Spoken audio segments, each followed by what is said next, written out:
on parle de petites révolutions. Enfin, j'ai lu des papiers là-dessus. Est-ce qu'on peut appeler ça comme ça concernant le VAR notamment? Ouais, on est loin d'une. Oui, on est ouais. loin d'une révolution. Déjà la bonne nouvelle, peut-être que Daniel va me contredire, mais c'est qu'on aura Clément Turpin vendredi lors du match d'ouverture au sifflet. Quand même, cette année, les arbitres français, ils croquent. Hein.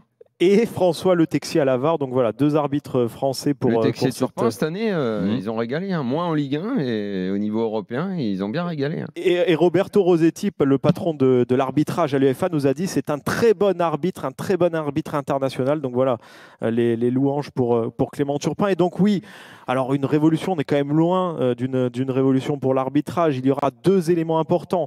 Tout d'abord, l'arbitre aura le droit d'échanger avec un seul joueur, ça sera le capitaine lors des rencontres. Un seul joueur aura le droit de venir et de carton jaune. C'est comme ça.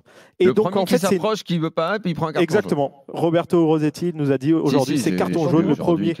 Le premier qui s'approche, c'est carton jaune. Et en fait, cette mesure, il y a quelques mois, j'avais fait l'interview. On l'a beaucoup dit, ça, Nico. Ça s'est entendu il y a des années. On va vraiment le voir, ça. Nous, il nous a dit que ça sera en place lors de cet Euro dès vendredi. Le premier qui s'approche, si ce n'est pas le capitaine, par exemple, si c'est le gardien qui est capitaine, par exemple Donnarumma avec l'Italie qui est capitaine, ça sera un joueur qui sera le représentant sur la pelouse, qui sera désigné juste avant la rencontre. Mais si un autre joueur s'approche, c'est carton jaune. Et c'est ce que nous a dit Roberto Rossetti aujourd'hui. Donc ça, c'est quand même une petite évolution. Les arbitres français... Très bien, ça. Excellent, ça, quand même. Ouais, c'est plutôt pas mal.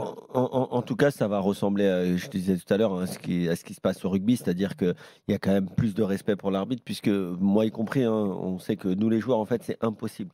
C'est impossible aujourd'hui sur un terrain de foot de se maîtriser, de se contrôler. Ouais. Donc, sauf si tu as la carotte du carton. Voilà, enfin plutôt le bâton du carton. Oui, mais en tout cas, c'est un tingle ça ou pas ? Non. Mais en tout cas, je pense que malheureusement, c'est pas le football que je préfère, mais il va falloir un football un peu plus aseptisé parce que sinon, ça ressemble plus à grand chose, et notamment dans le monde amateur pour les arbitres. Et surtout, Kevin, dans une compétition comme l'Euro, les cartons sont hyper importants parce qu'une accumulation de cartons te fait louper un match très rapidement. Et donc, c'est ce que Rossetti a aussi expliqué, c'est que prendre un carton jaune dès le premier match, ça peut aussi avoir des conséquences très rapidement lors de cet Euro.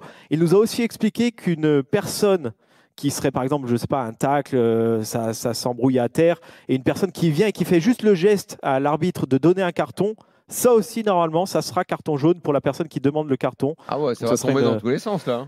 Ça peut pleuvoir des cartons dans tous les sens. Mais ça, c'était déjà le cas. On n'avait pas le droit de réclamer un carton. Ouais, mais alors, Kevin, les trucs dans le foot qui étaient déjà le cas, on les connaît. À l'arrivée, c'est pas comme ça que ça se passe. Ouais, mais d'accord, mais bon, c'était déjà dans la règle. Oui. Tu n'étais pas censé demander un carton. Ce que je veux voir, c'est la mise en pratique, moi.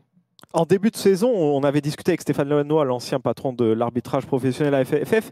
Il voulait mettre ça en place en Ligue 1. C'était une consigne de nos arbitres. On ne l'a pas du tout vu en Ligue 1 cette saison. Ouais. Et donc, il y aura la deuxième nouveauté de cet Euro 2024. Ça sera une meilleure communication autour de la VAR. Alors, par exemple, on est dans le stade.